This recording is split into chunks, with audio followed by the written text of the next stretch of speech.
today.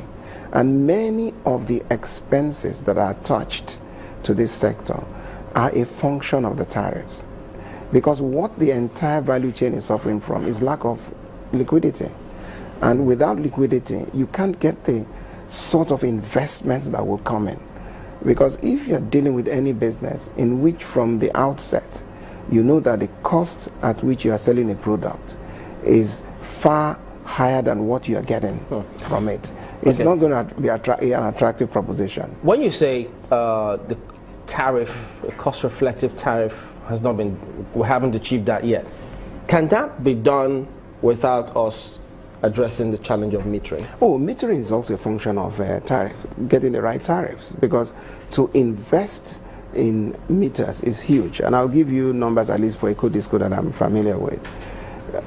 Based on our calculation of 460,000 consumers, what we require, we've done our work to meter everybody, is in the region of $250 million. But when the privatization was done, our entire capex obligation under the performance agreement is $250 million, which means you have to look for some source outside of your capex allocation to meet the metering gap. There's nothing wrong with it. In fact, when we came in, there was a CAPME, if you remember, the Credited Advanced Metering Initiative by NEC, which was laudable. And what that did was that customers who were willing to pay for their meters paid to the disco, and then they had to. But did that really work? Because there are many who paid for meters, and up to today didn't get the meters, and yet the CAPME scheme is over. Well, I don't want to. I'm trying to avoid blame because there's too much of it going around. This CAPME started even before we took over, and all that. They could have still, in my opinion, allowed it when the private sector came in, because it was a very good thing. And in the Codisco, we experienced a less than 5% failure rate to meet our metering target based on CAPME, because it was a major relief to have some source of funding if people were willing to pay. And you know, up till today, we still get consumers who call us to say they are willing to pay for meters. They're willing to pay for meters. But now it's been stopped. There is no alternative in place, and we cannot just go accept money from consumers to go and meter them. So what we must be looking at is an alternative program. If we cannot, and let me quickly explain why it's difficult to meet the metering gap. You have to go borrow money from the banks. Today, most of the discos, their books are not good enough for lending.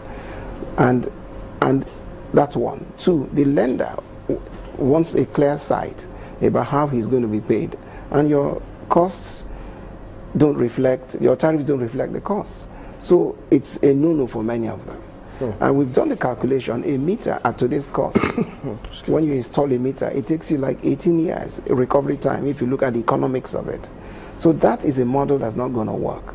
I'm looking at the survival paradox here, because if the privatization delivery, as you've said, you've identified some flaws to it, and then you're still in business, that doesn't add up for me. Yeah, you can't go out of business because, I mean, you can't just stand up and walk away. Like the minister himself said, many of the problems here were inherited way back. For example, do you know that the government went into some sort of contract and ordered about 3 million meters as far back as 2003? The meters were not delivered at the time. They were subsequently delivered, very late. The government refused to take them. They went to arbitration. The government lost. And so the government is obliged to take those meters.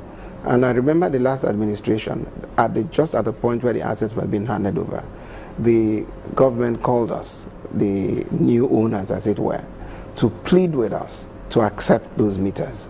Were they good meters or bad meters? That is the question. We didn't know anything about the meters. I mean, look at the time. They must have been lying idle in some warehouse. We couldn't vouch for the integrity of the meters. And you know, metering is at the heart of this business. It is the meter that creates peace between us and the consumer, so that none of us thinks we're taking the other for a ride. So we couldn't vouch for it. Now, under the present regime, they've inherited the problem. So they too are looking at ways of pushing out these meters. And in fairness to them, they are even willing to do it outside of the discos, without a cost to the discos. But the problem is, can we vouch for the integrity of those meters? So because there's no point. I will play the ostrich. If the minister, for instance, says that the Mambila plant is looking to be done and then to provide 3,500 megawatts of electricity. Sure. That production, let's just suppose it's a Genco, it's generating it. Are they still going to face the same problems of supply problems? No, not really. Part of what they are doing, remember, you are addressing different aspects of the value chain. The Mambila thing is on the supply side. And what they want to do right now as a nation, we're generating 3,000 to 4,000 megawatts. That's grossly insufficient. So if you have from one source another 3,000, you instantly double your generating capacity, which is good news to a country like Nigeria should be generating much more than we're doing today. So that's good news. But then, of course, you'll then face a transmission challenge, whether you have the transmission lines that can consistently, and the emphasis is on consistently, because we have frequent grid collapses on account of the age of most of this equipment.